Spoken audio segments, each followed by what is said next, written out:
बीच एक बड़ी खबर आपको और दे दूं, सोनम वांगचुक ने अपना अनशन खत्म करने के लिए कुछ शर्तें रखी हैं। उन्होंने सोशल मीडिया पर अपनी चिट्ठी पोस्ट करते हुए इन शर्तों के बारे में बताया है। चिट्ठी में 3 पॉइंट है। पहली शर्त यह है कि सरकार शिक्षा व्यवस्था में हाल की नाकामियां और पेपर लीक वगैरह की जिम्मेदारी ले। दूसरी, सोनम वांगचुक और सीजेपी की लीडरशिप संसद तक पहुंचने के लिए जो मांग कर रही है उन्हें जाने दिया जाए। और तीसरी ये कि वहां अलग अलग पार्टियों के सांसद और नेता ये भरोसा दिलाएं कि वे अब संसद में इस मुद्दे को उठाएंगे और अगर उनकी सेहत या दूसरी वजहों से ऐसा करना मुमकिन ना हो तो अलग अलग पार्टियों के सांसद और नेता अस्पताल में आकर चिट्ठी में बताई गई बातों का भरोसा दिलाएं। अब मैं अपने संवाददाताओं पर जाने से पहले एक बार स्टूडियो में जल्दी से चर्चा कर लूं थोड़ी देर में, चूंकि प्रधानमंत्री नरेंद्र मोदी का भी मीडिया को संबोधन होने जा रहा है, वो मॉनसून सत्र को लेकर होगा। आज की ये तस्वीर क्या बता रही है? देखिए, ये कोई एक क्षण होता है किसी भी आंदोलन में, जिस क्षण के का वो जो क्षण होता है वो एक उत्प्रेरक का काम करता है, कैटलिस्ट का।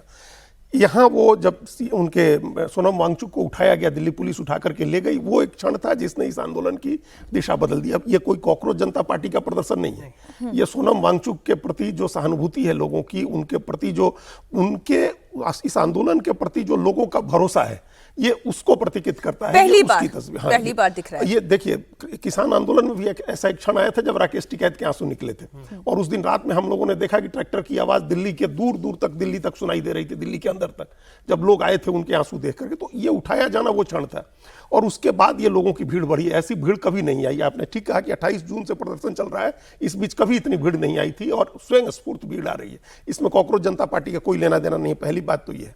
अब जो हम जो वहाँ की ज्योग्राफी समझते हैं, चूंकि हम लोग के 30 साल पत्रकारिता वहीं बीते हैं उसी जगह पर, तो हम लोग इसके पहले भी देखते रहे पार्लियामेंट मार्च, और कभी भी पार्लियामेंट मार्च के पहले जंतर मंतर पर इतनी भीड़ नहीं होती थी। 200-500 लोग होते थे जिनको पुलिस रोक देती थी बैरिकेडिंग करके। अन्ना हजारे का भी आप याद करिए प्रदर्शन रामलीला मैदान में चल रहा था जब जंतर मंतर पर प्रदर्शन हुआ था, शुरुआती 2011 वाला।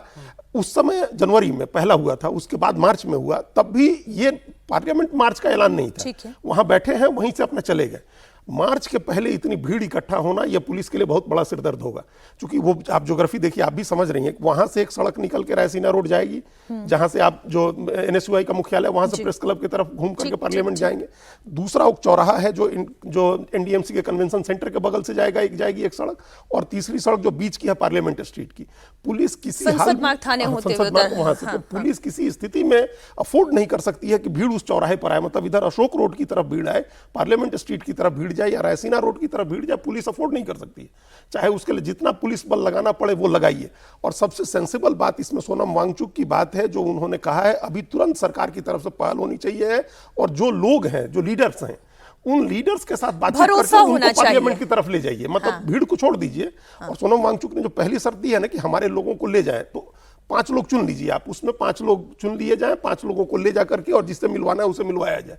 इस समय बल प्रयोग करने से बात और बिगड़ेगी। ये तो अस्पताल जाकर भी नेता मिल सकते हैं सोनम वांगचुक से, बिल्कुल मिल सकते हैं, लेकिन अब सरकार नहीं जाएगी। सरकार को अगर जाना होता तो सरकार पहले गई होती। जा सकती है। हाँ, विपक्ष के लोग तो जंतर मंतर पर भी जा ही रहे थे, विपक्ष के लोग जा रहे थे, विपक्ष के लोग अभी आंदोलन में शामिल होने भी आ सकते हैं, लेकिन ये एश्योरेंस, और सरकार किसी हाल में, सरकार कैसे जाकर के अपने कमी स्वीकार करेगी? अब मैं इसका एक और हिस्सा जो है सोनम वांगचुक के अनशन के खत्म होने का, क्या सोनम वांगचुक का अनशन खत्म होता हुआ दिखाई दे रहा है? ऐसी संभावना अब दिखाई दे रही है कि ये आज खत्म हो सकता है, सही तरीके से अगर इसे डील किया जाए। ये धर्मेंद्र प्रधान के रेजिग्नेशन वाली बात थी, उससे जो है एक शिफ्ट हुआ है पोजीशन में, तो सरकार के लिए थोड़ा आसान है, क्योंकि बिल्कुल एक बात पे आप अड़ जाएं उस लिहाज में। लेकिन जब वो कह रहे हैं कि अगर उन्हें आश्वासन दिया जाए तो वो फास्ट, तो ये आश्वासन विपक्ष का नहीं हो सकता है, आश्वासन सत्ता पक्ष का ही हो सकता है। तो एक तरीके से